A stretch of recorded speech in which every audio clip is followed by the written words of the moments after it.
Take me home. I know who I want to take. And we are live. Hello, everybody, and welcome to Forever Rugby on Forever Sports.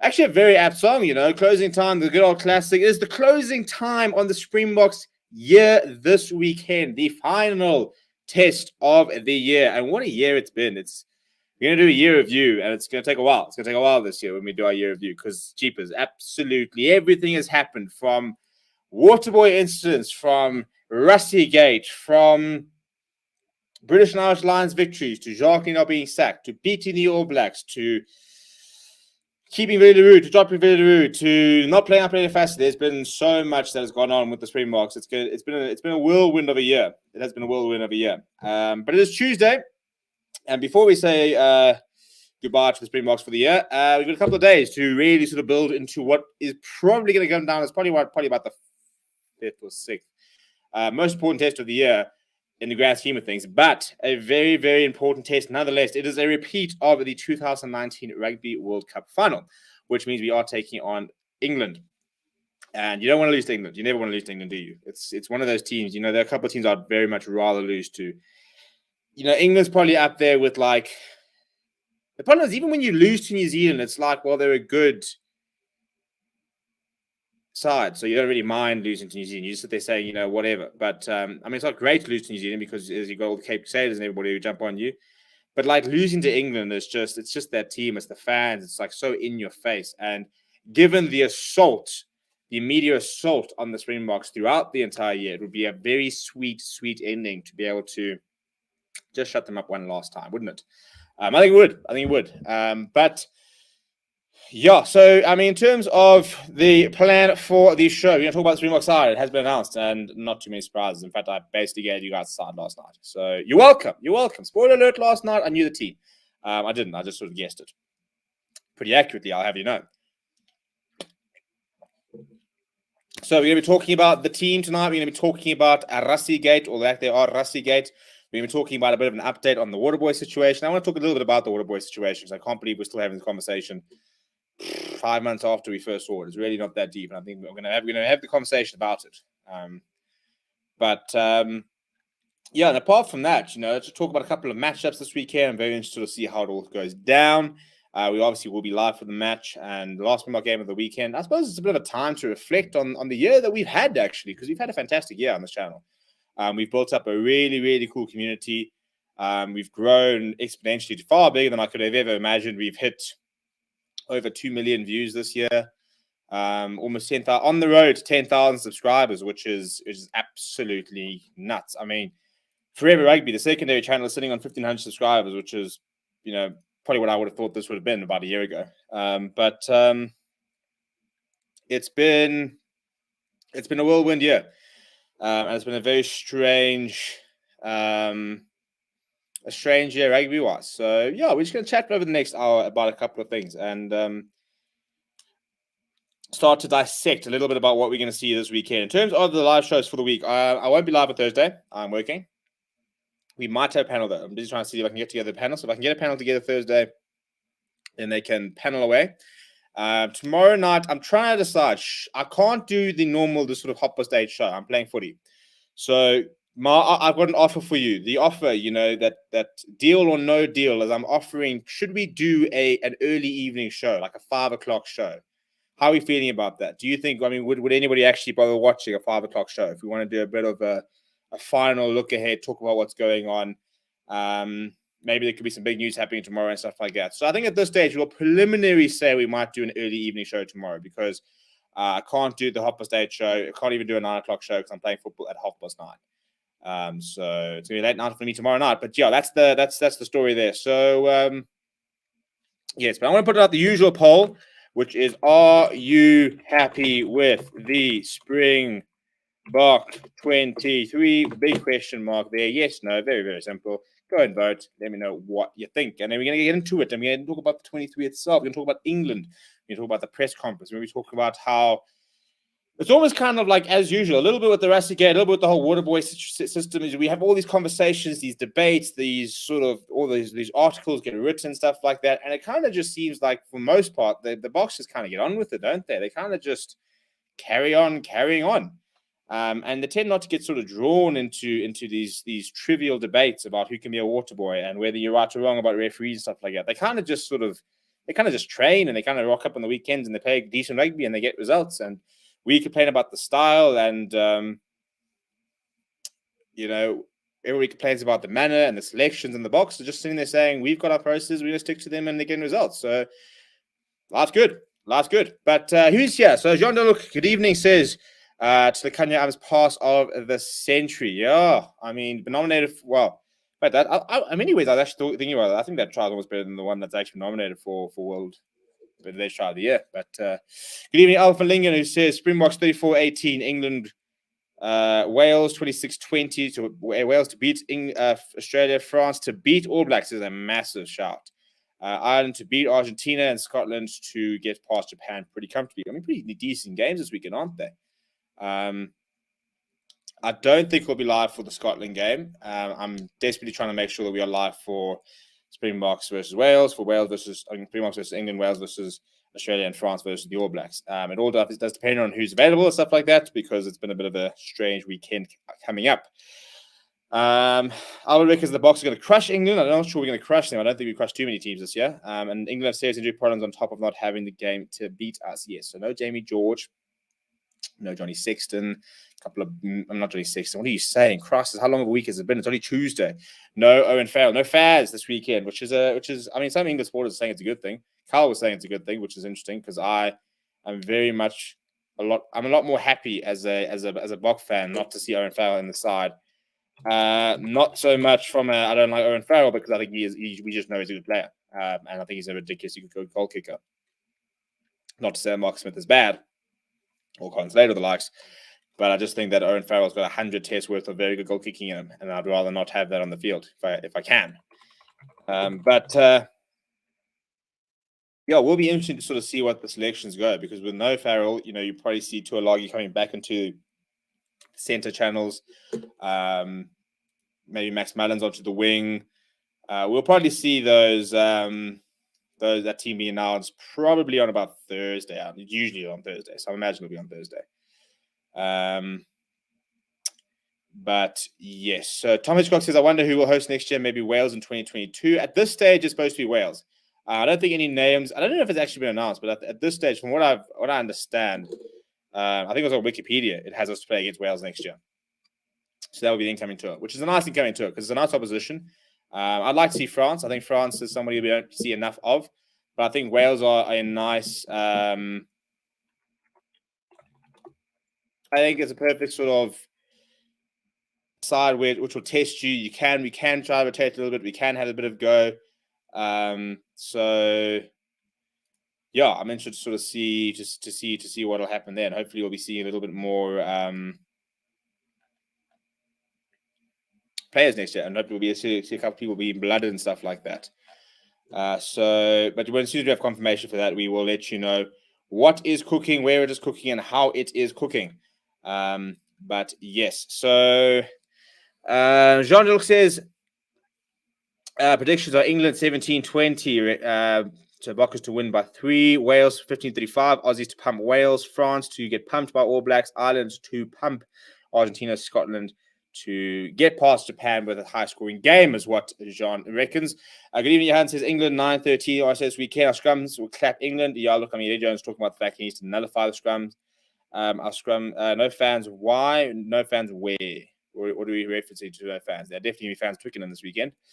SB is close to century cap for the Boks. He will get there next year. He's 96 at the moment, so I think he goes to 97 this weekend. So next year the Rugby Championship, he should be set to raise the bat.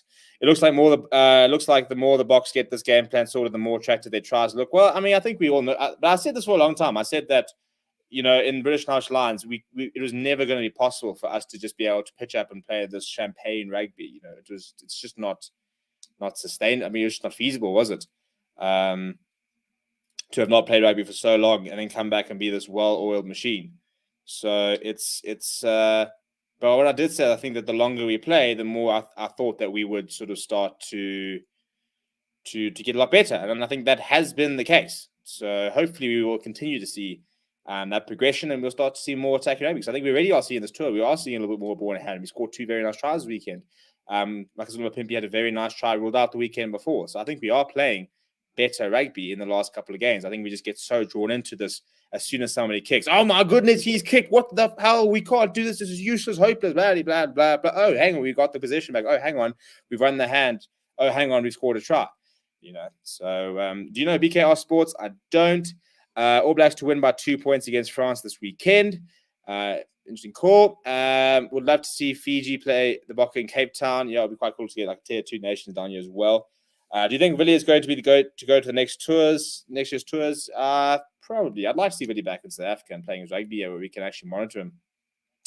I think I would definitely remove a lot of the stress around him and maybe a lot of the sort of the attention. If we can see him playing it well week in, week out, it becomes less sort of issues with selecting for the Springboks. But Louis says, do you think and Wales and Bloem? I don't know where. I think I'm trying to see what the fixtures are. Springbok fixtures 2022. I haven't seen any official communication about it. But if you go to the 2022 July tests, it's got South Africa versus Wales on the 9th of July, South Africa versus Wales on the 16th of July, and South Africa versus Wales on the 23rd of July. So, yeah, that's the plan at this stage. But I'd like to see another test added to it. I'd like to see a 4th test added to it. A Fiji or a Samoa or a Tonga or a Japan or somebody like that. First of all, we can trial new players. And second of all, I think it's good to do a part to try and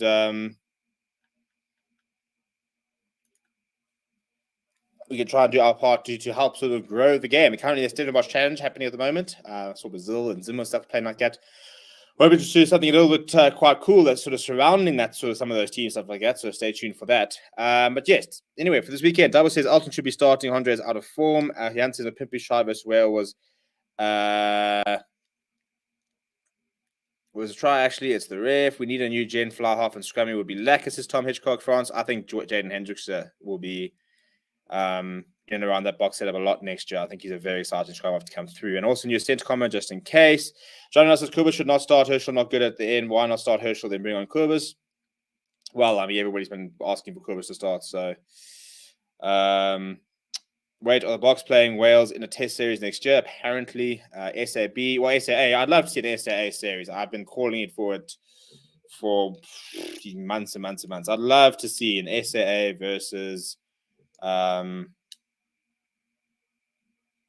like a Fiji or a French Barbarians or Maori All Blacks, something cool like that. We need a nice opportunity to try and build some depth.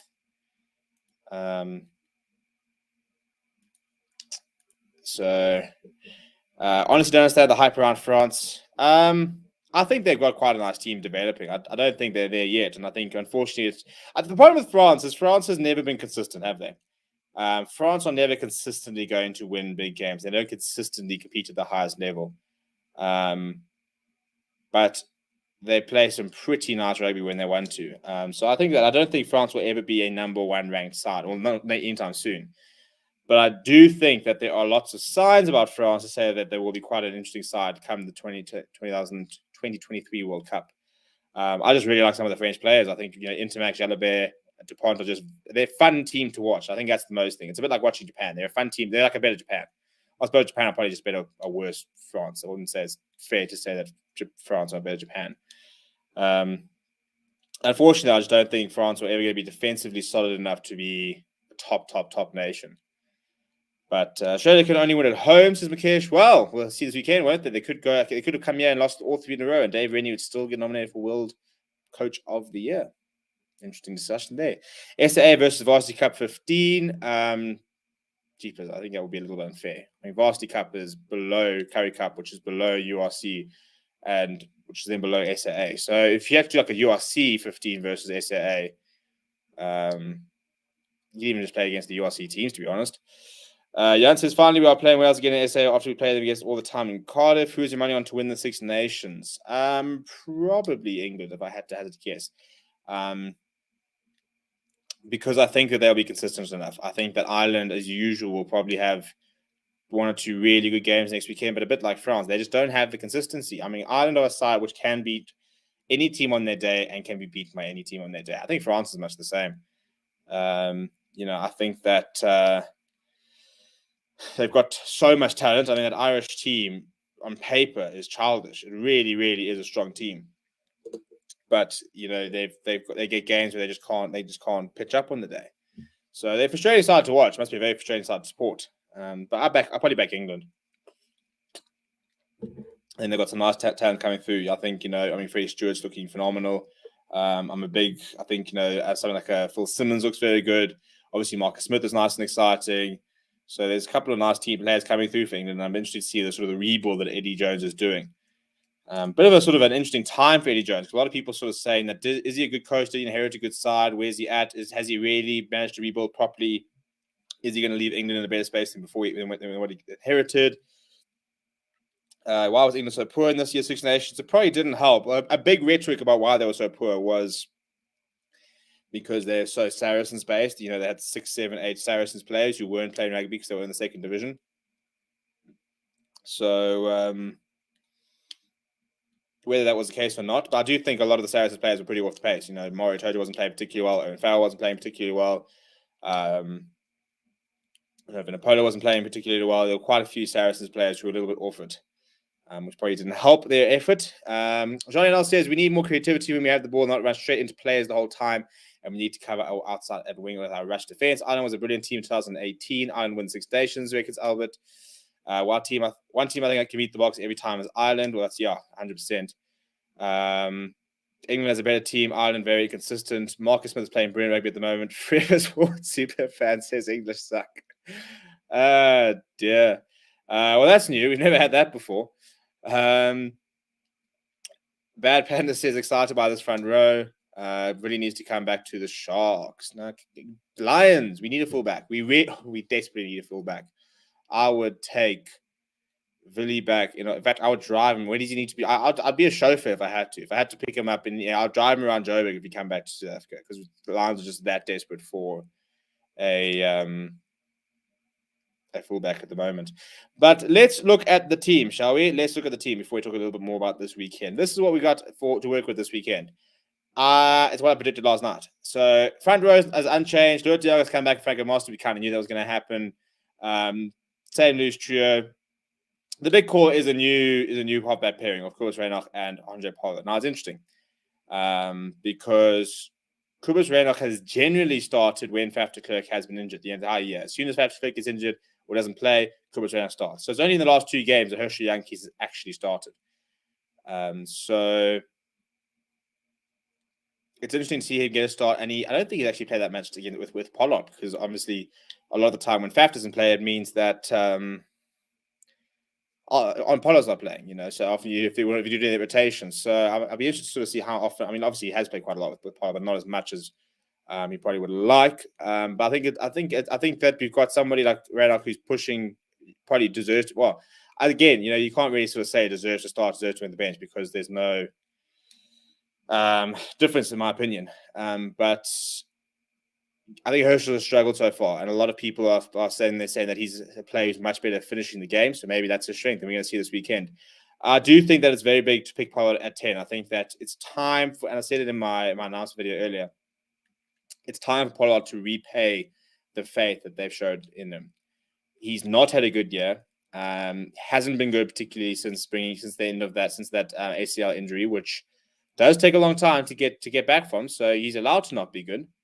But they've continuously backed him the entire year, and it's now time this weekend that he repays that faith. He needs to come good this weekend because if he has another below par game or he is very awful this weekend, there'll be a lot of fingers pointing at the coaching staff sitting there saying, but you knew he wasn't playing well and you continue to back him. So if he comes good and he puts in a big performance, it's one of those things where you sit there saying that their faith in him was rewarded. If he doesn't, then you'll sit there saying you shouldn't have played him. I don't think Alton Yankees did anything wrong to be dropped. Whether it is a case of he's dropped or not. But there's always that sort of that reasoning that if Pollard and, for example, a lot of people are saying if Pollard and Leroux aren't playing well, you can always take them off. Whereas if you put them on and they're not playing well, you can't take them off, and you kind of have to run with the punches. So there is always that sort of that other side of the coin, wherever you sit with it. But I do think that Alton Yankees has definitely this year up to Springbok stocks. I don't think anyone's questioning his place in the squad. I think a lot of people are actually asking for him to start. So yeah, Johan says Eddie Jones makes England look better than they really are. Bad Pan says Palms are obsessed with Rusty as the water boy. I'm going to talk about that in a minute. The URC is almost starting to get ready for some losses. Calm down. I'm feeling Marcus Smith will be manhandled. Get Damien. I'm assuming Damien Vincent for the Lions. I love Damien Vincent. Whereas Fassi carrying water and holding some tackle bags and getting a lot of experience. I really want Alton to start, says Grant Swartz. Jean says Archie Snyman is completely out of block contention. He's out for like 9 more months. He's done his ACL again. Could have actually been his MCL. Either way, he's out for a long time. We have to start using our backline when we attack. Christian Young said poor game last week. So Creel defense looks strong in 14. Kubas Reinach has a great decision to be at number 9 this weekend. Reese Williams just got another sub power. Thank you very much. Welcome to the community. John says we need to play other team like Ireland because we know how to win against teams we play against a lot. We need more competition. Well, Ireland were here about 2 years ago, weren't they? 2019, I think they were that was England. No, it was Ireland, wasn't it? Oh, yeah, not too long ago. Paul needs to pull up his socks, says Batembu. Alton Yankees have been given too many chances, particularly when he had poor form. I'll disagree with that. I don't think Alton Yankees started 2 consecutive tests for as long as Andre Pollard's been fit. So I'm not sure about giving too many chances. I reckon next year we'll see the Bok experiment a lot more with selections. I agree. Overseas media roasted at both the Yankees as playing poorly, especially Herschel. I mean, I don't think that Alton did anything wrong this weekend. I can't think anything that he did wrong. I mean, you can tell me he played a bit worse than Finn Russell. So was he the best fly half in the field? Probably. He probably was. I mean, Finn Russell had an absolute mare. So it'll be ironic for anyone to try and roast Alton this weekend. Francie playing fullback for minute 10. We might see that. We're not Peter Steph, Toy, and Chen and Colby will be back. Hopefully we'll see them next year. Peter Steph, the Toy, I think was supposed to be available. Well, pretty much coming back to full fitness towards the end of this year. And then Colby, I'm not quite sure what the issue with his is. I'm Khaleesi should have been nominated for Player of the Year. 2016, Ireland came here. 2017 was France. 2018, England came. 22 Wales are coming here. The Ireland Tour was 2016. Well, there we go. Cheapest. 2016. That's a long time ago. Hey, why does it feel like yesterday? I can remember it well. That was old CJ Stander. Do you think Alton will tie from the box? No, I think he's there for the next World Cup. I think he's in. I think he's in for the long run. But if you have a look at our bench, it's a bit childish, isn't it, to have Malcolm Marx, Stephen Kitsoff, Vincent Koch, Franco Mostert, Franz Steyn, Alton Yankee. It's a very, very strong bench. And I think that if you worry about the idea of starting and finishing, and if you're sitting there saying, why is on the bench, he's too good, I just don't think you've obviously watched rugby for the last 2 years. Rugby has become a 23-person game. I mean, if you look at the way that, for example, like the Bulls, when they do their team lineups, they don't even go replacements. They don't even say substitutions. They literally call them the 15 starters and the 8 finishers. And that's very much what this game has become. And I think that the Bomb Squad has kind of pioneered quite a lot of that. Because it's all about stacking a 23 the best you can to make sure that from minute 1 to minute 80, you've got your best possible combination of players throughout the game to have the best chance of winning the game. So it's no longer just your best 15 versus your second best 8. So I think we are very much comfortable with exactly that. And I don't think there's an issue with Malcolm Marx coming off the bench. People are sitting there saying that, Malcolm Marx is too good, she's playing 60 minutes. Now, I don't think Bongi Manami is not doing anything wrong for the 40 minutes he's on the park. And then Malcolm Marx is actually world-class the last 40, and you want to have him at the air. How many times this year has Malcolm Marx made a turnover, won a penalty, done something very clutch in the dying seconds of the game to get us over the line? You want him there for those moments. Whereas Bongi Manambi, who's much more of a set-piece specialist, very solid, very sort of quite authoritative and quite dominant, he's a very nice person to start and just try and get you on the front foot immediately. So I think it's a perfect combination, really. Tom says, I like our rugby while scoring good tries. Don, he's our backs more. He came in 2013 in the 3-test series. Oh, my man, that's a long time ago. I was still in school. I have no idea. I'll be guessing. John says, 2016, the horror period when we had Kosia fellow coaching us, we came a long way. We have. I think Warwick will make a better 14 than JC Creel. Well, we still got Spoon, Gorsi, Sanchez, and Colby in there, so we're not too worried about 14. Also played very well last week, says Batembu. Reese backs the Warwick shot. Look, I've been saying I think Warwick should be the fullback. I think he can definitely do what Billy Duru does. I think he is the best. I think he's probably the most like Billy Duru we've got in terms of being able to be a playmaker, in terms of being able to try to organize things. Probably needs to be a bit more involved so we can sort of learn the role a bit more. But I think Warwick Gelant is our best choice long term for the 15. And I'll say it ahead of Apple Fassi. I genuinely do think that. I think that he brings a lot more to the game, which a lot of people won't agree with. But go and check out the URC Player of the Month nominations. Go see who won and go check out his highlights. Warwick Gelant has been sublime the past month. And it's his all-around game, which impresses me. So Lucius Howell starting front row, due at the end. Always saying if you switch them. I think they'd probably cope, but I think they're different type of players. You've got Kitsov, he's very good over the ball. Although Trevor's very good over the ball. I don't think it would make too much of a difference. You've seen how good Trevor is off the bench as well. What's the guy's name who does the Sharks live streams in the UFC on this channel? That's Carl, the Sharks supporter. He's done most of them in the last couple of months. Strongest bench in the game, reckons Brad McGee. Marks works better off the bench. I rate Elton Youngstown probably our best 2 10s with Pollard. Herschel needs more game time. Herschel is a victim of the game plan. Don't you think Chesson would be a menace on 15? So much more time and space on the ball. Yeah, well, exactly. I think you've answered the question. I think he would be very good at 15, but not within the Springbok system. So why isn't Sabu on the field? I think it was just an issue with the passport, and they then had to give JC a game, and then they thought, well, let's give him another game, and then he played very well, so they thought, well, we might as well finish him. I think Sabu, of course, he was there from the beginning. I think he plays all 3 tests. But it is what it is. And to be fair, I think we've established that Jesse Creel can definitely do a job at 14. So if in terms of building depth, we've definitely found that is a very much an option. Tom says, Gelant, Evan Rose, Pepsi, Buddha Chamberlain, Radiance from Rensburg, new box 22. I'd like to see more consistency from Buddha Chamberlain, but I agree with the rest. I've said that Buddha Chamberlain could be there, but I think you need a bit more consistency. We had a good November tour so far this year. We should finish it on the high against England. I'd love to box to experiment with Marks at 7. It was a flank event originally. Back in the DZ. I think it was Scotland who came down here in 2013. Yeah, look, guys, we're going back a long time.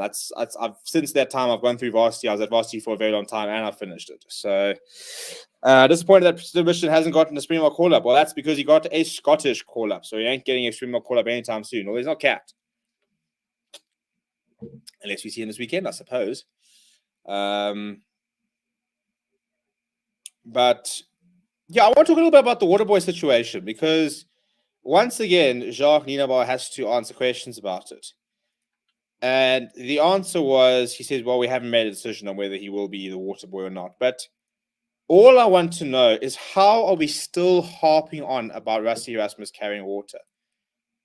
Why do we care? I honestly don't understand why it is still such a major issue. I mean, Don Human runs water anyway. You go look at all. He's run there. So you got your scrum coach going and talking to your props all the time, giving them feedback on field. You know, we've had back in the World Cup, Jacques Nienaber was on the field the entire World Cup, campaign, giving instant feedback to the players and stuff like that. Nobody bats an eye. Most teams, they've got a kicking coach, they've got a skills coach, an attack coach. They all run water. No team has 3 designated random chaps whose full job description is to carry water. No one is literally, no one is sitting there going, what do you do? Oh, I'm the Springbok water boy. Yeah, no, I don't wear a headset or anything. I literally just run around and give people water. It's always physios or coaches or people who are part of the setup who can give the feedback that the coaches are giving them to the players. So given that is the case, I can't understand why there is such a obsession with the fact that Rassie Erasmus runs on with water. He's not the head coach. He's not. He's part of the coaching setup, but he's not the head coach. That is how the system works. Whether you like it or not, that's not the point. The point is that there's nothing wrong with it legally, and I really don't think it's that big of a deal. And I think that we're sitting there fixating on it on such a non-issue. Get over it. This whole thing of he's coaching on the field. I mean, every single team has a coach running water. Literally nobody gave a damn that Jacques was running water during the World Cup. Now, if you don't think he wasn't running on and saying, listen, Billy, I see a spot over there, you can have a go there, then you're pretty blinded. It's such a non-issue that continues to be an issue. And this is what we talk about, like, it's been such a weird year. And I really think we need to put it to bed. The fact that Jacques Nienaber is still getting questions today, will Rassie be Waterboy this weekend? Why? Who cares? What changes? Eddie Jones does not sit there and walk out going, oh, shit, okay, Rusty's Waterboy. Chaps, you've got to now change the system. You've got to now change the tactics because everything falls apart because he's wearing a bib and running onto the water. It makes no flipping difference whatsoever. If he's talking to them in real time, or if he's talking to them through a physio with a headset, the message is getting through. What difference does it make? He's allowed to do it. Let him do it. Stop making a big deal out of it. I know it's because he's a big personality and obviously very much in your face, but he was very much in your face, and there was a big worry about it even before the Russygate situation. So I just think we need to stop obsessing over it. We need to stop. There's a lot of things we need to stop obsessing over. We need to stop obsessing over Rassie Erasmus as the water boy. We need to bury the video. We need to stop obsessing over the referee, and we need to stop obsessing about building depth in the Springboks, because it will happen. And I think let's just try and close the book on that. But I'm just very over the water boy issue. I think it's an absolute non-issue, and I think we really need to move on. And I really don't care and don't need to be worrying about it. He wears the bib. He carries some water. He tells France saying where to kick. He tells Valerie that somebody's cuck. They target him. Cool. He would have told him anyway. There would have been a way to find him. So let's just move on, shall we? Let's move on.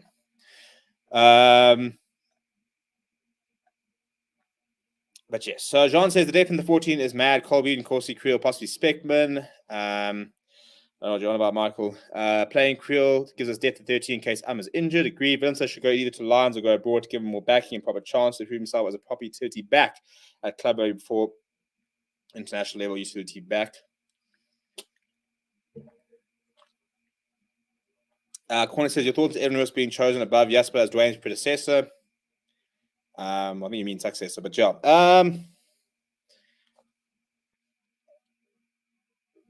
Yeah, look, I think Evan Lewis is a fantastic player, and I think it's a matter of time before he plays box. I do think that he does not have the entire all-around game to just be able to walk straight into that role and fill it. I don't think we understand exactly what Dwayne Vermeulen's role is over and above just being a big number 8 who catches the ball, high balls, and runs into contact, and is good over the ball. I think Evan Lewis' skill set is very different to Dwayne Vermeulen. And personally, I think if the World Cup finals tomorrow, everyone's available, bar Dwayne Vermeulen, I go Sia Khaleesi, Kwaka Smith, and Peter Steph Toy as my loose forward combination.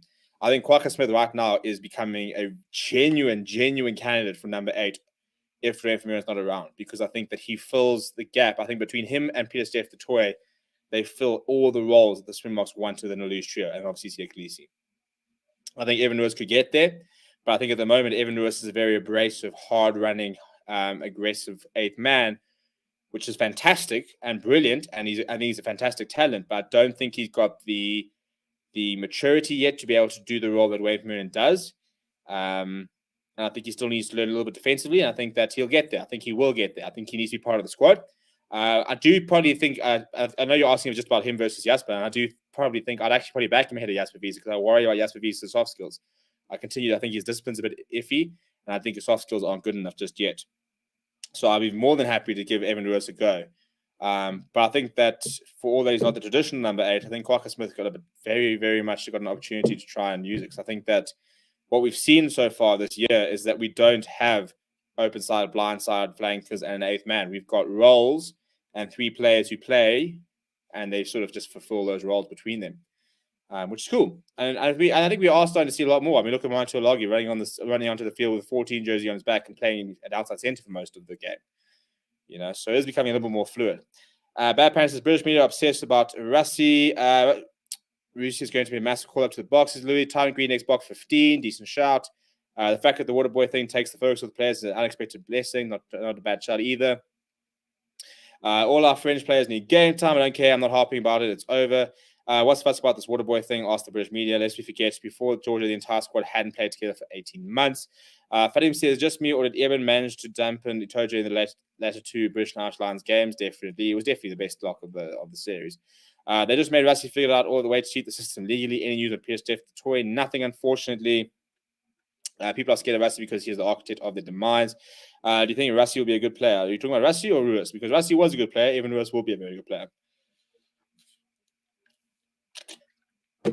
Jan says this was like the first game ever that we've gone with Angus Gardner being the ref. I don't think that's factually true. I'm have to check it, but I'm not convinced it's factually true. But yes, I'm going to say what the talk is. He was our 12 cover.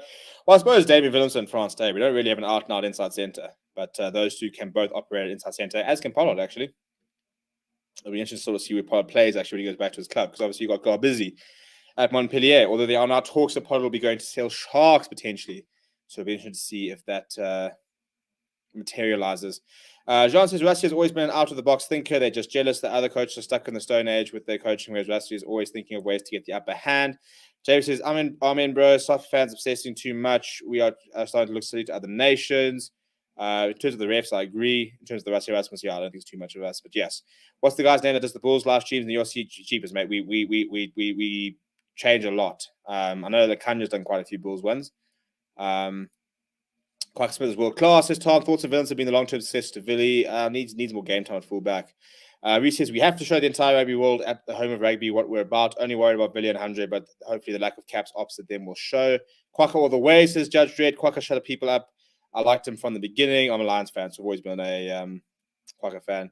Do you watch the breakdown, the New Zealand Rugby show with Jeff Wilson, Mills Moyana, and John Kerwin? I try to watch as much as I can, but there are only so many hours in a day. The current definite locks to take to 2023 World Cup are Etzebeth, Diago, Monson, and P. Steph Toy. Put him as a lock because Archie has been injured so much, and to bring Mark of a start as well. I think they see Sam Murat as a genuine contender for that squad as well. I think a heavy number 8 can really impact a scrum, but I also think Quacker is a beast. Well, I think if you've got Peter Steph Toy on one side, you know, I think our front row is so good.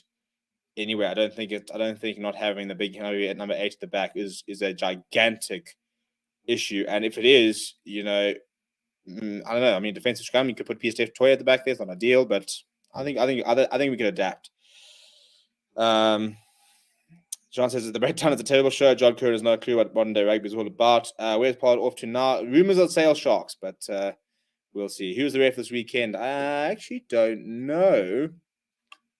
Trying to see if they actually had it in the press release. Let's have a check.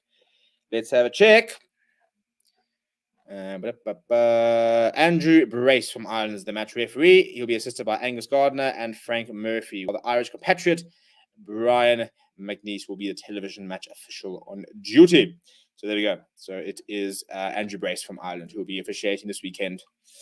What do you think of Norkia from the Bulls? Yeah, I like him. I think Norkia and Sam Murat, and I've been saying that for a while. I think they are the next big lock combination for the box. Have you heard about the Rayburn Shield? Yeah, I have. We saw that. We talked a little bit about it in the British and Irish Lions series. It's quite a cool concept. It is quite a cool concept. But yeah, I'm trying to think of something else I want to talk about. No, I think I've pretty much covered most of the things I want to talk about. We spoke about the Waterboy issue and the fact that I think it's a stupid issue. We spoke about the awards last night. I don't really want to talk about that too much anymore.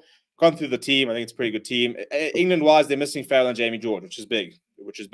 I think we will see Tuolagi back in the centres this weekend. I think we'll see. Obviously, we're going to see Mark Smith at 10.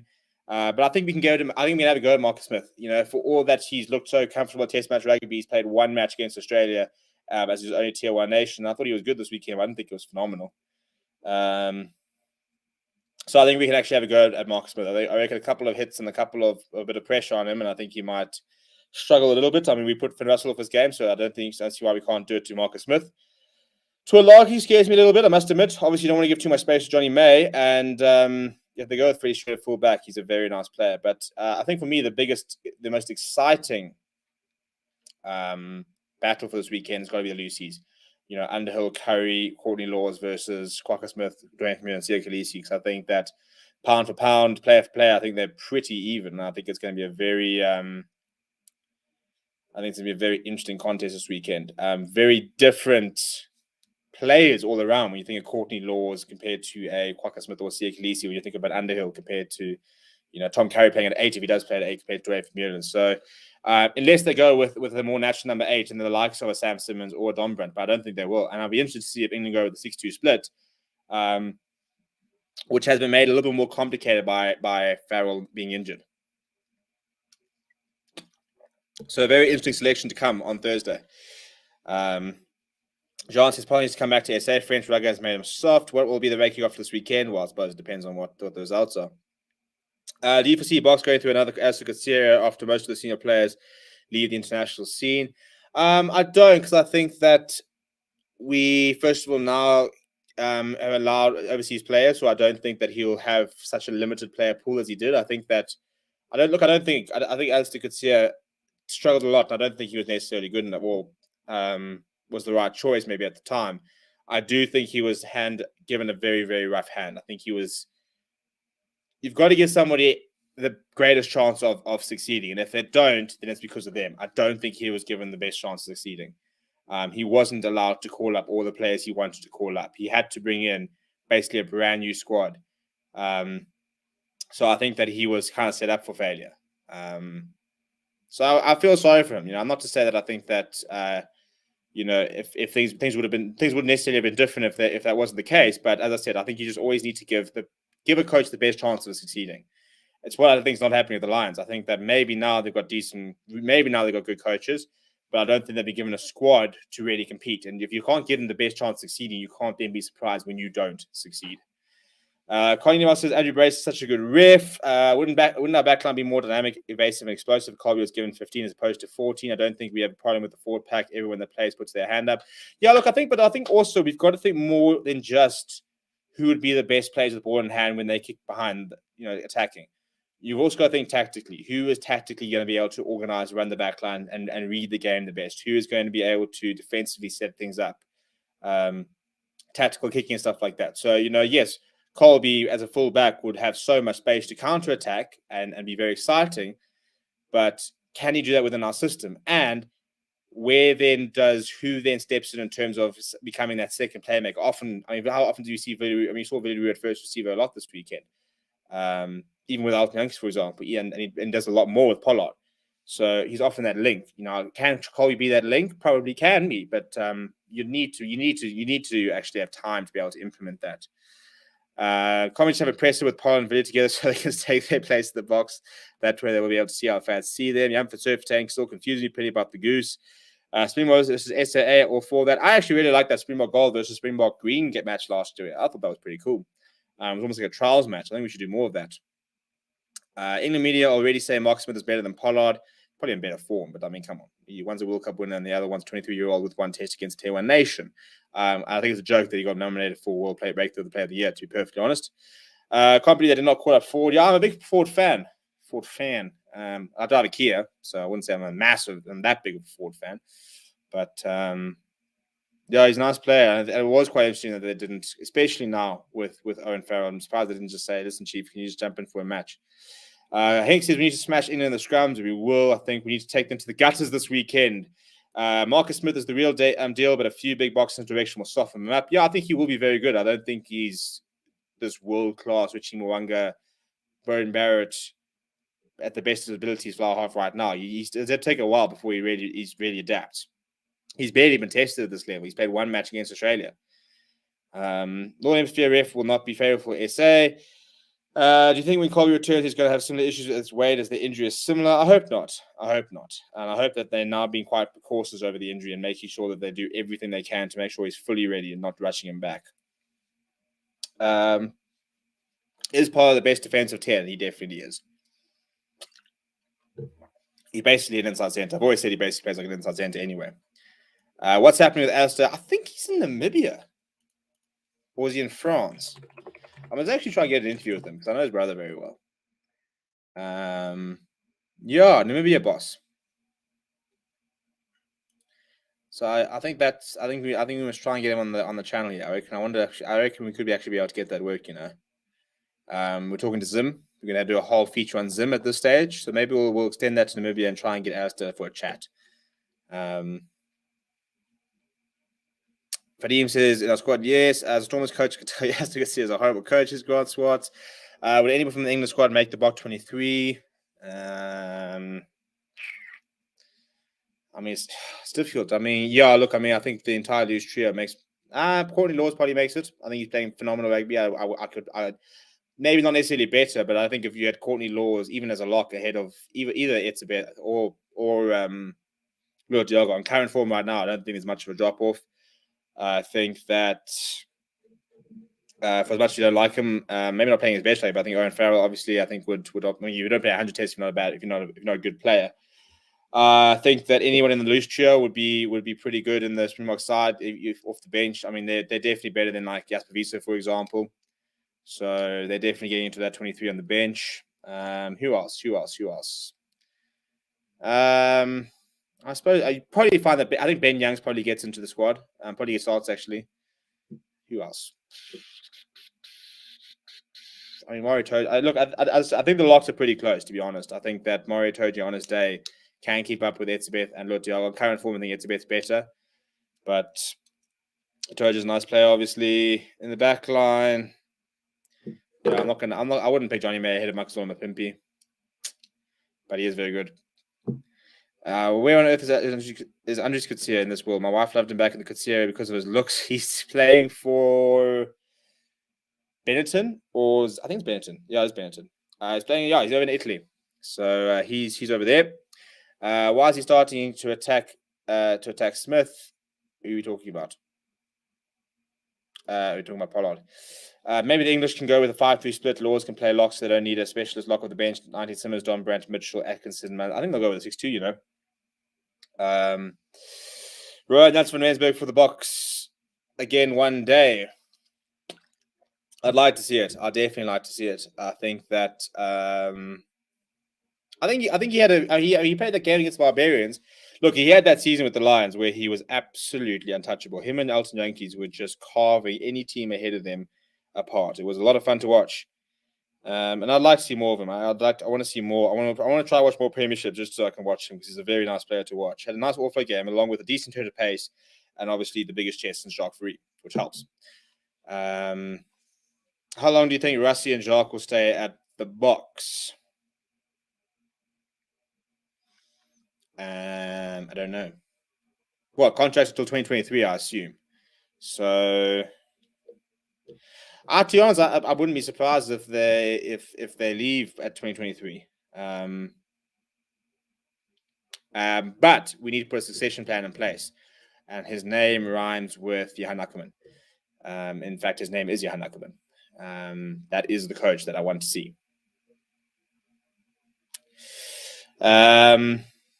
So I want to see a succession plan. I want to see planning. I want to see Johan Ackermann come in, SAA, part of the system, back at the Lions maybe. What will be interesting to see when they do go is who goes with them. Is Mzandi a stick hanging around? I mean, Deon Davids is a former head coach. So is he a candidate for head coach maybe? Yeah, I mean, obviously Don Human's just gotten there. Unless you're going to go for like a kind of ground, for example, you could go that route. But hopefully not for the 2023 World Cup. Let's get to do that and then we'll assess. Jerome Niles says, would like to see Galant back at number 15 for the box. Agree. One day hit on Smith and he would not play good. Yeah, he's maybe head coach, maybe going to win the next World Cup then. If Herschel puts up a 2K and a performance off the bench, bring Renoff back on, let's not risk it. Namibia may not even make the next World Cup. If only take the English Grammys over Herschel. Where's Jan Verteen and Francois Venter? Surf is still at Montpellier. I don't know where Francois Venter is these days. The one who sort of burst from the sea. Isn't he retired? No, he's playing for Worcester Warriors. No, I'm sure you retired the other day. Somebody retired the other day. And it was a Cheetahs player as well. I don't think it is Francois Fenton. I had to say that, but somebody retired. Visa was a good stop telling is bad, but yes, this was a bit bad. Yes, yeah, but I mean, is Jasper Visa better than Sam Underhill, Tom Curry, and Courtney Laws, and Alex Donbrandt, and Sam Simmons? That's the question. I don't think Jasper Visa is bad at all. I just don't think he's got the soft skills at the moment. 2 World Cups, says Louis. Says, you don't reckon Stick can take over from Rassie and Jacques? Yeah, maybe he could. He was the coach of the EP U21, so maybe he could take over from him. That would be a nice progression, I suppose, if you did sort of go, right, Stick as head coach or a Deon Davids as head coach and then bring somebody in to fill that role. I would really like to see Swayze bring back in it. I don't think he's quite, I think mentally he's just exhausted. I think he's quite done with it. I think he's enjoying his analysis as he's analyzing. But I think that Swayze was a very nice coach.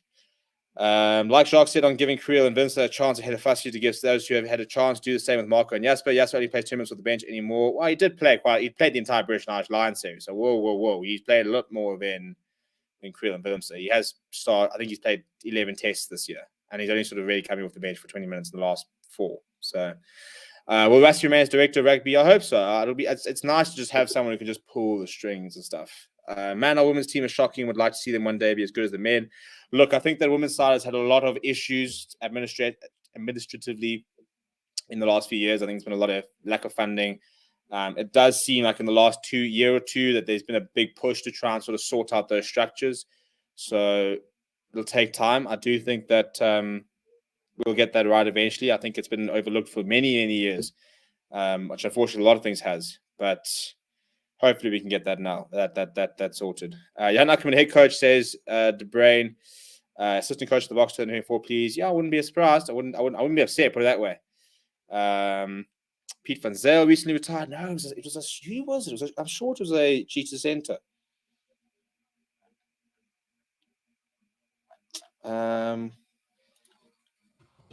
It was like mid-year, maybe.